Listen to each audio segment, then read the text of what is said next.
Bab 32. Baku hantam. Mereka bertiga terdiam, sibuk dengan pikiran masing-masing, hingga akhirnya Rain membuka percakapan. Mau pesan sesuatu?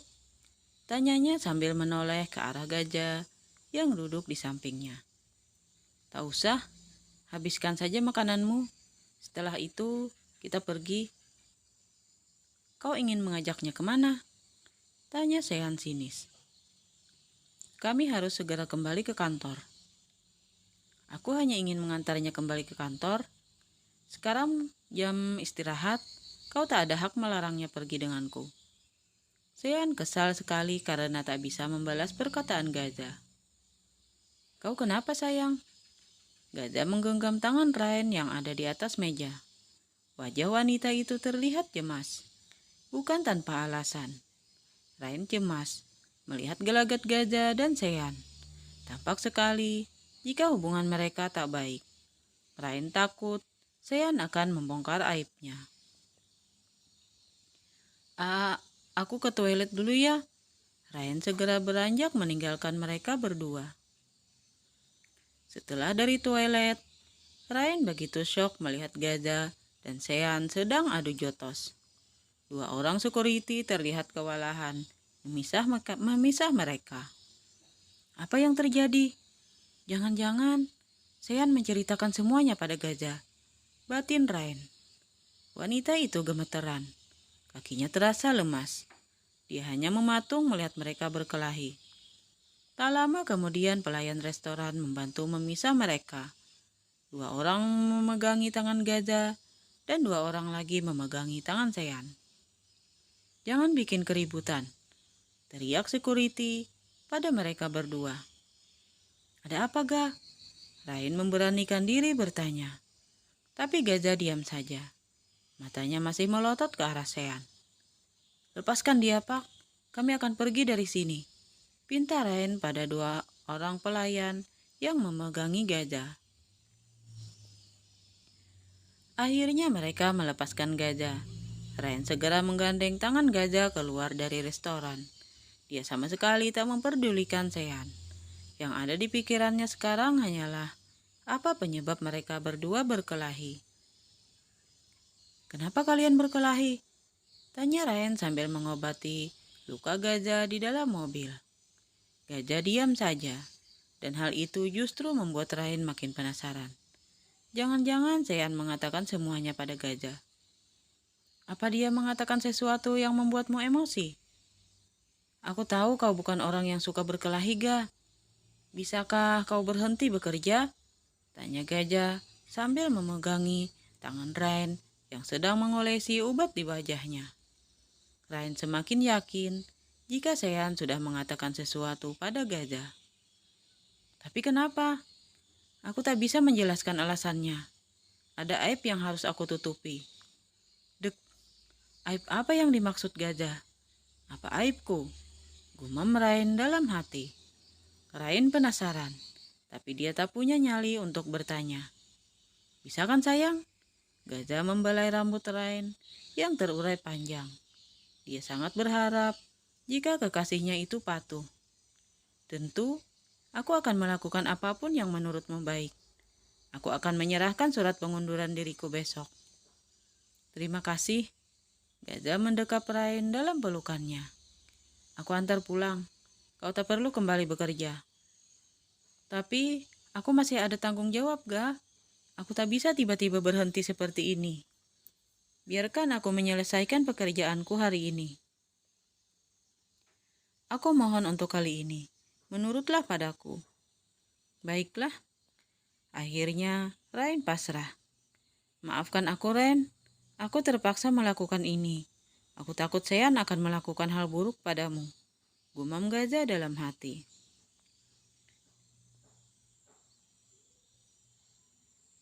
Sean, pria itu mengamuk di bar. Hatinya panas melihat Rain pergi dengan Gaza tanpa memperdulikannya.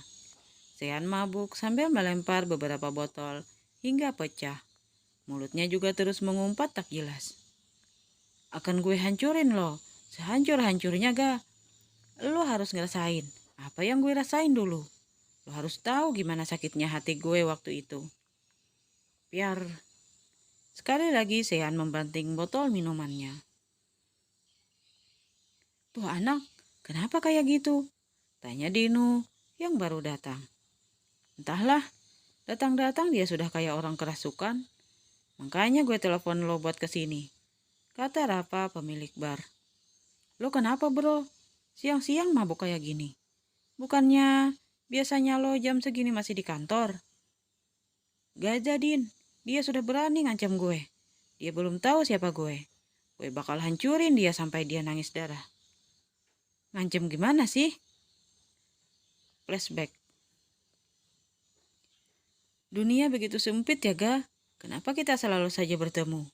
Padahal gue malas banget lihat muka lo. Ya Sean sambil membuang muka.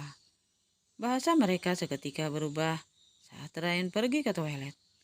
Ternyata lo masih sebenci itu ke gue Sean. Gajah tersenyum miring. Hati lo begitu buta karena kemarahan. Lo dibutakan karena cemburu. Lo gak bisa melihat kebenaran. Cih, gak usah sok bijak lo. Pengen muntah gue. Apa kemarin lo yang kirim foto-foto gue dan Ryan ke nyokap gue? Plok, plok, plok. Sian menyeringai sambil bertepuk tangan. Lo memang cerdas. Pantas saja gue selalu kalah dari lo saat kuliah dulu. Apa tujuan lo ngirim foto-foto itu? Huff. Sian membuang napas kasar. Baru aja gue memuji lo cerdas. Kenapa sekarang lo malah bego? Takkan lo tak tahu tujuan gue? Ternyata lo udah tahu kalau Ryan tunangan gue. Gue harap lo gak ada niatan buruk padanya. Dia tak tahu apa-apa tentang masalah kita. Jangan pernah menyentuhnya. Hanya untuk balas dendam padaku. Ancam gajah. Hahaha. Sean tertawa lebar. Jangan menyentuhnya katamu. Aku bahkan sudah melakukan lebih dari itu. Batin Sean. Gue gak akan ngelepasin lo jika lo macam-macam pada Ryan. Dan gue peringatkan Sean, jangan ikut campur urusan keluarga gue. Apalagi sampai menghasut mama gue. Mungkin orang lain takut dengan ancaman lo. Tapi tidak dengan Ocean Kalandra. Bagi gue, lo bukan apa-apa ga. Gue bisa menghancurkan lo kapanpun gue mau. Sean menarik kasar kerah baju gajah. Gue juga gak takut dengan ancaman lo. Gajah balas menarik ke arah baju Sean. Tunggu kejutan dari gue ga. Gue jamin lo bakal menangis darah melihatnya. Buk. Gajah langsung memukul wajah Sean hingga pria itu terhuyung ke belakang. Umpat Sean. Buk, buk, buk. Mereka berdua saling baku hantam. Bab 33. Ancaman Sean. Pagi Pak. Sapa Ryan yang baru memasuki ruang kerja Sean. Pagi. Ryan meletakkan surat pengunduran dirinya di atas meja Sean. Entah ini sudah yang keberapa kalinya Ryan berniat mengundurkan diri dari perusahaan. Jadi kau ingin mengundurkan diri? Iya Pak. Apa gajah yang menyuruhmu? Tidak, ini kemauan saya sendiri. Sean merobek suatu surat pengunduran diri Ryan, lalu membuangnya ke tempat sampah. Ryan menghela napas. Dia merasa jika sejak dulu Sean selalu melakukan hal untuk menahan dirinya agar tetap bekerja. Saya menolak pengunduran diri kamu. Kita sedang banyak proyek baru. Aku tak ingin kau angkat tangan begitu saja. Kau tak bisa seenaknya seperti ini. Maaf, saya tahu itu. Tapi sekali lagi saya mohon maaf. Saya tak bisa bekerja lagi. Saya permisi dulu. Tunggu, teriak Sean sebelum Ryan keluar dari ruangannya.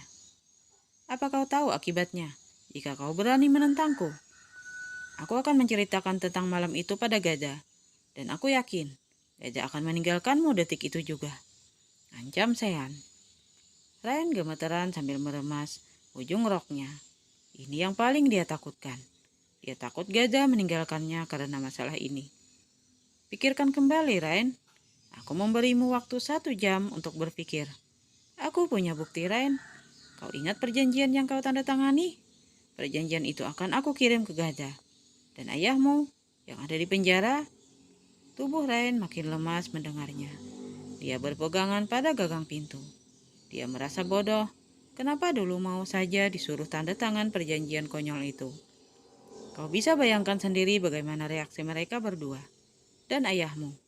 Aku tak tahu bagaimana perasaannya saat mengetahui putrinya menjual kehormatannya seharga 1 miliar. Padahal dia rela membunuh dan masuk penjara demi menyelamatkan kehormatan putrinya. Dan ternyata kehormatan yang dia lindungi hingga tega membunuh orang hanya bernilai 1 miliar. Ancam Sean dengan senyum semir. Air mata Ryan menetes membayangkan jika ayahnya sampai tahu akan hal ini. Ayahnya pasti akan sangat kecewa. Ryan membalikkan tubuhnya menghadap Sean. Apa tujuan Anda melakukan ini pada saya? Apa salah saya? Kenapa Anda setega ini pada saya? Saya lelah dihantui perasaan bersalah. Karena malam itu, saya hanya ingin menjauh dari Anda dan mengubur semuanya. Saya ingin membuka lembaran baru tanpa bayang-bayang kejadian malam itu. Sayangnya, aku tak mengizinkanmu melakukan itu. Aku tak mengizinkanmu melupakan kejadian malam itu untuk selamanya. Tapi apa alasannya? Ryan benar-benar muak. Kau tak perlu tahu alasannya. Apa ada hubungannya dengan gajah? Saya merasa jika kalian mempunyai masalah di masa lalu. Ryan tidak bodoh. Dia bisa menebak jika ada masalah antara mereka berdua. Benar, ada hubungannya dengan gajah. Tapi itu alasan kedua. Alasan utamanya adalah karena aku mencintaimu. Batin Sean. Sudahlah Ren, kembalilah ke meja kerjamu. Lupakan tentang resign, atau kau tahu akibatnya. Anda tak bisa mengancam saya seperti ini. Yang kita lakukan malam itu hanyalah sebuah transaksi jual beli. Saya penjual dan Anda pembeli. Seharusnya setelah semua itu selesai, kita tak ada urusan lagi. Kita berdua sama-sama mendapatkan yang kita mau. Sama halnya dengan Anda beli makanan di warung. Setelah Anda membayar dan merasa kenyang, Anda tak ada urusan lagi dengan penjualnya. Tentu saja ada. Bagaimana jika aku merasa ketagihan dengan makanan di warung itu? Aku pasti akan kembali lagi berurusan dengan penjual itu. Jika warungnya sudah tutup, Anda juga tak bisa memaksa penjual untuk tetap berjualan. Aku tak akan memaksa penjual itu untuk berjualan, tapi aku akan menyuruhnya menjadi koki di rumahku, agar aku bisa terus menikmati makanannya setiap hari. Kalau dia tidak mau, aku punya 1001 cara untuk membuatnya mau. Ryan merasa frustasi. Bosnya itu sungguh pandai berdebat. Dia merasa tak akan menang melawan Sean. Ryan yang sudah lelah akhirnya memutuskan untuk keluar dan kembali ke mejanya. Ryan membuka galeri ponselnya. Dia mencari foto ayahnya. Dia rindu pada ayah yang selalu menjadi guardian angelnya itu. Ryan memandangi wajah teduh ayahnya yang sedang tersenyum. Senyum yang dulu selalu bisa Ryan lihat setiap hari. Flashback. Au! Ryan berteriak histeris melihat rentenir itu jatuh ke lantai dengan kepala bersimbah darah. Rentenir itu sempat mengerang kesakitan sambil memegangi kepalanya yang remuk akibat dihantam guci besar oleh Teguh. Ryan menangis ketakutan dengan tubuh gemetar hebat. Belum hilang ketakutannya karena sekarang dia harus melihat kejadian mengerikan di depan matanya. Tenanglah nak, ada ayah. Teguh memeluk Ryan yang masih syok. Bagaimana kalau orang itu mati ayah? Teguh mendekati tubuh rentenir yang sudah tak bergerak. Dia meraih tangannya untuk mengecek nadinya. Seketika Teguh tertunduk lemas di lantai, menyadari jika rentenir itu telah menegang nyawa. Melihat ekspresi ayahnya, Ryan bisa menduga apa yang terjadi pada rentenir itu. Bos, teriak salah satu anak buah rentenir itu yang baru masuk ke dalam kamar. Pria itu mendekat lalu mengecek kondisi bosnya. Pria itu dan temannya langsung kabur saat mengetahui bosnya mati. Bagaimana ini ayah? Ryan menangis ketakutan. Ayah akan menyerahkan diri ke polisi. Tidak, tidak ayah. Ryan tak mau ayah dipenjara. Jangan lakukan itu ayah. Ayo kita lari. Kita bersembunyi di tempat yang aman. Anak buah rentenir itu pasti sudah lapor polisi. Ayah tak mau jadi buronan yang nantinya akan membawamu dalam masalah. Kita juga tak bisa pergi jauh karena Alan ada di rumah sakit. Tapi Rain tak mau ayah sampai di penjara. Rain hanya punya ayah. Rain tak punya siapa-siapa lagi. Hik, hik, hik. Kau anak yang kuat, Rain. Kau pasti bisa hidup tanpa ayah. Ucap Teguh sambil mendekap Rain dalam pelukannya. Tidak, ayah, tidak. Tangis Rain makin pecah. Dia memeluk ayahnya erat agar pria itu tak menyerahkan diri ke polisi. Rain tak mau ayah di penjara gara-gara Rain. Bukan gara-gara kamu, nak. Jangan pernah menyalahkan dirimu sendiri. Semua ayah pasti akan melakukan hal yang sama jika putrinya ada di posisimu. Ayah akan melakukan apapun demi menyelamatkan kehormatanmu. Rain makin terisak mengingat kejadian yang membuat ayahnya mendekam di penjara. Kehormatan yang dijaga ayahnya mati-matian telah dia jual. Bersambung.